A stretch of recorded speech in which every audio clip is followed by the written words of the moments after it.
Bonjour à tous, une petite vidéo sur le marché de la crypto aujourd'hui. Un carnage aujourd'hui après les chiffres d'inflation qui étaient supérieurs à la prévision. Et donc le marché a divisé, le Bitcoin à moins 7%. Donc 1000, presque 1000, presque 2000 dollars, hein, c'est complètement dingue. Les gens étaient déjà ce matin en mode oui, en bull market, marché haussier. Tout le monde était content parce que le Bitcoin avait bien monté, la bourse était également montée ce matin, petit à petit. Pour moi, ça n'avait pas de sens, la hausse de la bourse. Il n'y avait vraiment pas de sens du tout.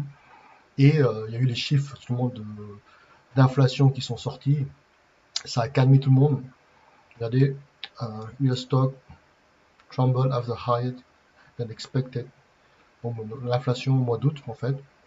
Le Nasdaq a dévissé de moins 4%, moins 7% le Bitcoin, Dow Jones presque moins 1000 points là, c'est en train de dévisser encore, ça continue. Ban 100. Donc le dollar forcément se renforce un peu parce que il y aura bien sûr la hausse des taux qui continue. Je répète, la hausse des taux n'est pas terminée, ça sert à rien de faire une vidéo.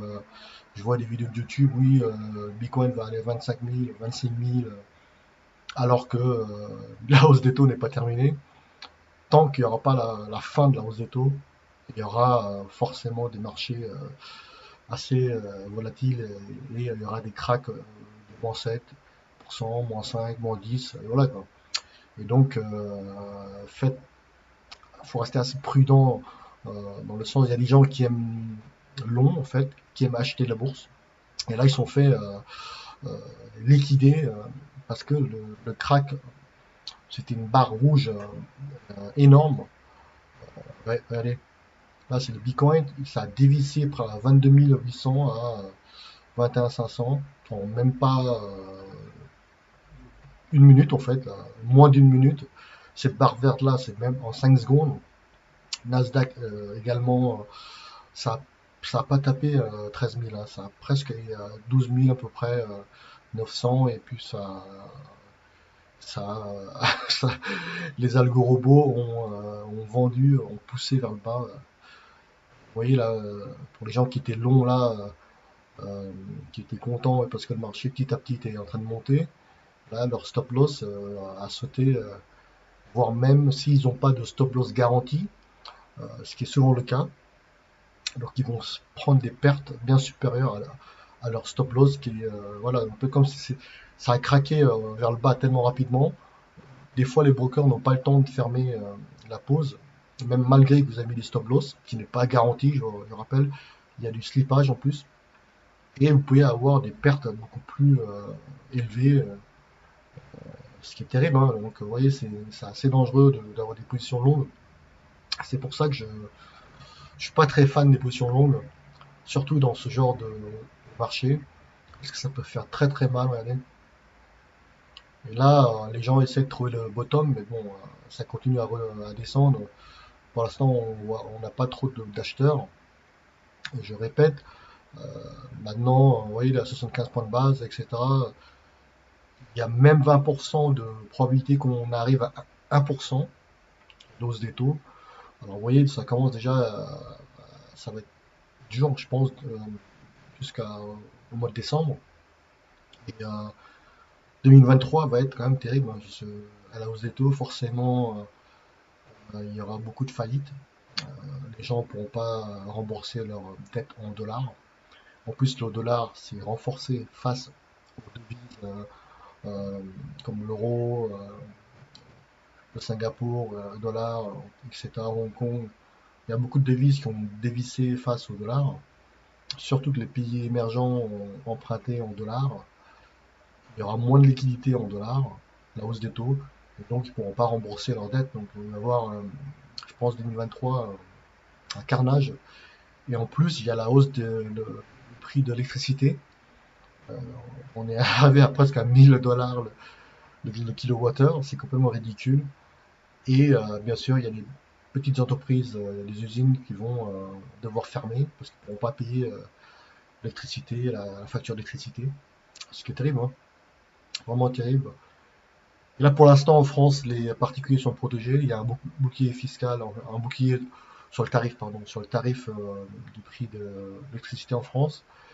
Et ce qui est délirant, c'est que le marché en fait de l'électricité, il est en fait, c'est c'est complètement dingue, c'est qu'il est le prix de l'électricité en fait, il est en fonction du prix de gaz, ce qui est complètement ridicule. Et en plus, l'Union européenne pour soi-disant la libre concurrence, etc., force en fait EDF à vendre à 42 euros à la concurrence en fait. Et la concurrence en fait vend l'électricité à des prix beaucoup plus élevés à leurs propres clients ou bien euh, en vendant sur le marché par pure spéculation en fait, hein. Il y a un article qui était sorti hier euh, sur France 2 il me semble.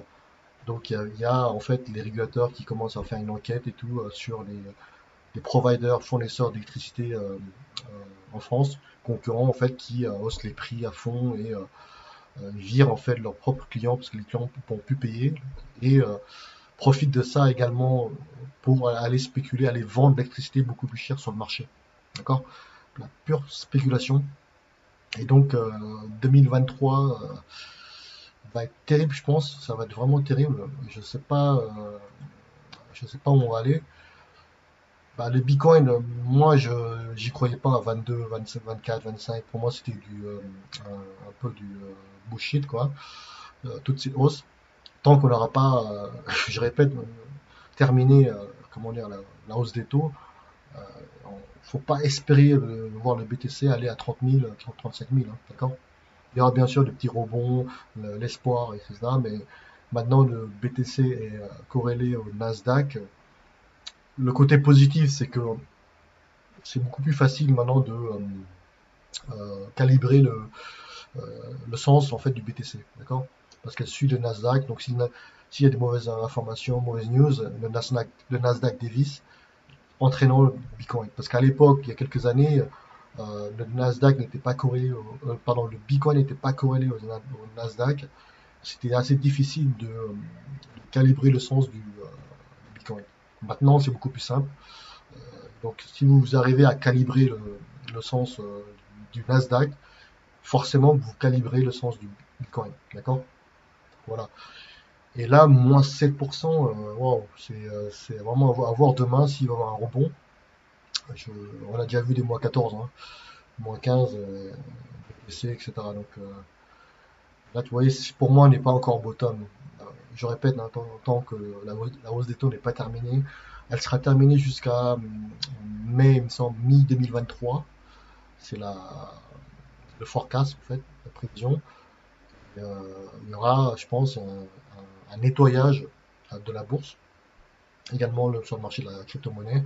Après, pour les gens qui veulent acheter le plus bas possible, ça serait une opportunité historique. C'est pas un conseil d'investissement. À la bourse, par exemple, s'il y a un crack, opportunité historique d'acheter le point le plus bas possible. Également, bien sûr, BTC, Ether, Nasdaq, Dow Jones, etc., FTSE, CAC 40, DAX 40. Donc, c'est pas non plus délirant d'avoir une partie en cash, même si on a l'inflation qui est de 10%. On perd en pouvoir d'achat et la valeur de votre monnaie baisse. Mais des fois, il vaut mieux avoir un peu de cash en attendant en fait que ça craque beaucoup plus bas. Et ça va arriver. Je pense que ça va arriver. Pas de boule de cristal, mais ça va vraiment arriver. Et, je pense qu'on est au bout d'un système. Il y a beaucoup trop de dettes. À un moment donné, il faut faire exploser en fait la boule de la bulle de immobilier, d'actions obligataires, crypto, etc. C'est une sorte de nettoyage obligatoire, hein, comme en 2008. Après 10 ans d'impression monétaire, des baisses des taux à taux négatifs, je pense qu'à un moment donné, là, il faut, voilà, la hausse des taux, la Fed n'aura pas le choix, hein, continuer à hausser les taux. Donc, voilà, la seule chose qu'il faut faire, je pense, c'est de avoir une partie en cash. Et bien sûr, après, c'est mon point de vue à moi. Après, il y a l'or et l'argent, et c'est important de l'avoir. Parce que s'il y a un crack, etc., il y a un événement grave, La vraie monnaie, ça sera gold, d'accord? Ce sera toujours l'or, la vraie monnaie, l'argent. Vous pourrez toujours acheter quelque chose avec de l'or, d'accord? Et, pour que l'or monte, il faut que le système craque. C'est comme ça. On ne peut pas espérer l'or à 3 000 $, 4 000 $ alors que tout va bien, d'accord? Il faut que ça, une crise grave pour que l'or monte à 5 000, etc. Là, c'est très probable, hein. Honnêtement, après le timing, on ne sait pas, hein. C'est pas évident de voir le timing. Mais les gens sont aveugles, pensent que ça va repartir à la hausse comme ça, alors que c'est fini la planche à billets. Et, c'est la hausse des taux va continuer. Donc ça va être terrible. Voilà, c'est ce que je voulais faire. Une vidéo assez rapide sur ça. Et pour moi, là, on n'est pas au bottom, hein. D'accord? On n'est vraiment pas au bottom. Et tout peut se passer encore. Il reste novembre, décembre, octobre, novembre, décembre. Ça peut aller à 15 000, hein, on n'en sait rien, hein. Peut-être 10 000, j'en sais rien. Après, peut-être que le bottom, ce sera vers les 10 000 ou 13 000, hein. On n'a pas de boule de cristal, ça sert à rien d'aller voir le graphique pour lui dire, ah, on va, euh, on va aller là, ça sert à rien. Pour moi, le chartiste, c'est pas ça qui va vous aider à trouver le bottom, d'accord? Parce que il y a des événements euh, que vous ne pouvez pas prévoir. En fait, le graphique, c'est juste en fait, la représentation d'une action, d'un événement qui est déjà passé. Faut pas croire qu'avec une chartiste, vous allez prédire l'avenir, hein. Le sens de Nasdaq, ce qui est complètement faux. D'accord? Voilà, passez une bonne soirée à tous. Au revoir.